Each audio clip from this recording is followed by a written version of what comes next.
So, October 19th, what is the most effective way to take notes is our guiding question, and you need a piece of paper to do that.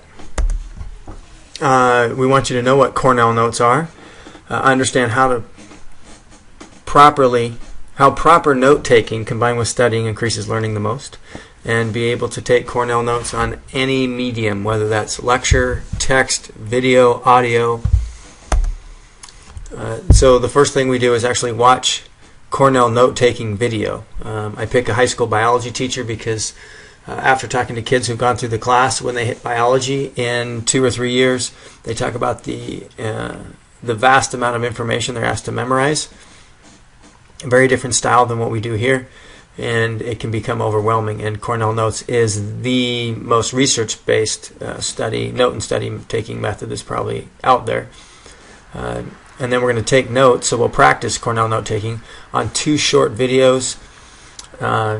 And because, as you see in step 3, you're going to plan a lab procedure. We don't have the exact same materials that are in the lesson, and I do that on purpose, or on the video that you see, because I want you to be able to take your understanding of what was going on and use different materials to actually conduct the lab. Little mention, side note on the 2 videos. The first one is very quick. It's done in kind of the more modern YouTube video pace, and we talk about how, normally we'd use the pause button. You'd be able to replay. There's tools you can do in this fast-paced video world that we have to help take notes, which is different than kind of text note-taking or listening from lecture, where you have the ability to stop, and a good lecturer will pause for reflection. The demand on video hits nowadays keeps videos quick-paced, short, and they're tough to take notes on. The second video slows down and makes it a little more manageable, and that's the period. So we open October 20th with a guiding question: what causes leaves to change color?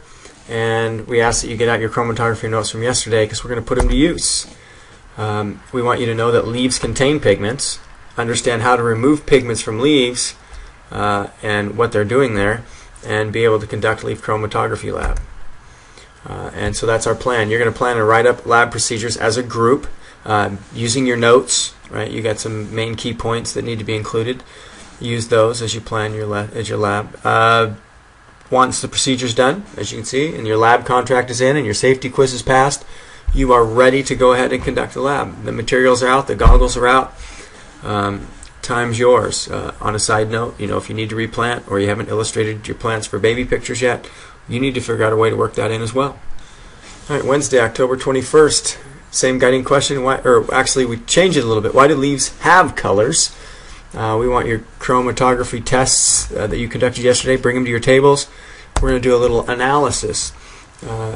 In that process, we're going to know that the sun is the energy source for life on Earth, understand how energy enters an ecosystem, and be able to conduct leaf chromatography.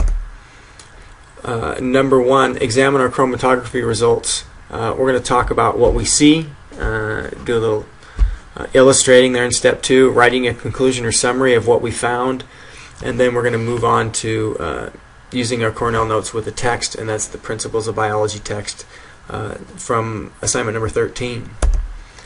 Here's an example of a chromatography results, similar to what you might have gotten in your lab. And each of the colored bands identifies chemicals that you should look for in your sample. You're going to illustrate, you're going to take a picture, one thing you're going to do, and the second thing is you're going to illustrate on paper your colored bands and label the colors that you can see. Also, if you got red bands and you got anthocyanins, if you look up on the sideboard in the classroom, we've got a place to identify where those are, and they would occur somewhere probably between the xanthophylls and the carotenes. Now we talk about the entire electromagnetic spectrum, giving you some background in how waves travel and how their energy affects both their frequency and their wavelength. And then we focus on the visible light spectrum, because that's what we're targeting with plants. If we look at a graph of the absorption spectrum of each of these chemicals, here we just picked 2, chlorophyll A and B, but it shows what different colors they actually absorb. And even though sunlight around us seems like white light, it contains all the different colors. And if we were to graph the other pigments on here, the xanthophylls, the anthocyanins, the carotenes, we would see multiple spikes, and almost this whole spectrum would be covered. And we ask the question, well, what advantage do plants have in absorbing more different wavelengths of lights? And this all comes together when we have the energy from the sun driving photosynthesis, where matter, water and carbon dioxide, the C's, H's, and O's in the world, come together to be repurposed as organic molecules, primarily starting with glucose, which you see there in the image.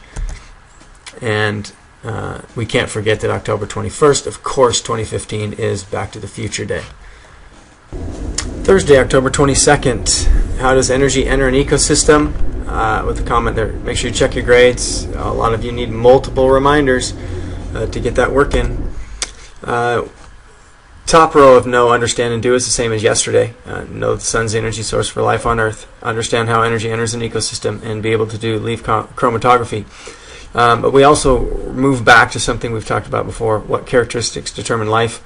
Understand how to identify characteristics of life, and be able to conduct a lab to determine if a sample contains life. Because as brain rules say, we can't just move on and not revisit material, or we're going to forget it. So we're going to go back and do a lab that relates to the characteristics of life. I've got assignment number 16 on Classroom. We're going to start there. The chromatography summary. If you look at the document, it basically is taking what you did on paper yesterday and getting it digital, inserting a photo of either your actual results or the drawings of your results, or using Google Draw to diagram your results again. Shouldn't take too long, 10-15 minutes, and then you're moving on to Principles of Biology text with Cornell Notes. We'd mentioned that previous days.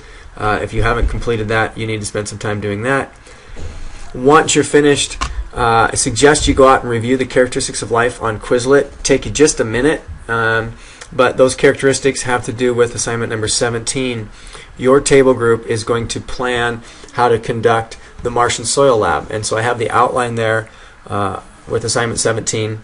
You're not just going to conduct the materials or the lab with materials tomorrow, but you can see what's available to you and how you might approach that problem. Okay, October 23rd, Friday. How does energy enter the ecosystem? Get your chromatography tests, bring your tables. Just in case, that's just for kids who weren't here yesterday and weren't able to get the results down. But the rest of us should have the chromatography stuff wrapped up, which was assignment number 16. And it's all about the Martian Soil Lab today. There's 3 soil samples on the counter with materials. You've got your outline there as assignment 17. Conduct the lab and see what you can discover, and see which of those samples, if any, might contain life.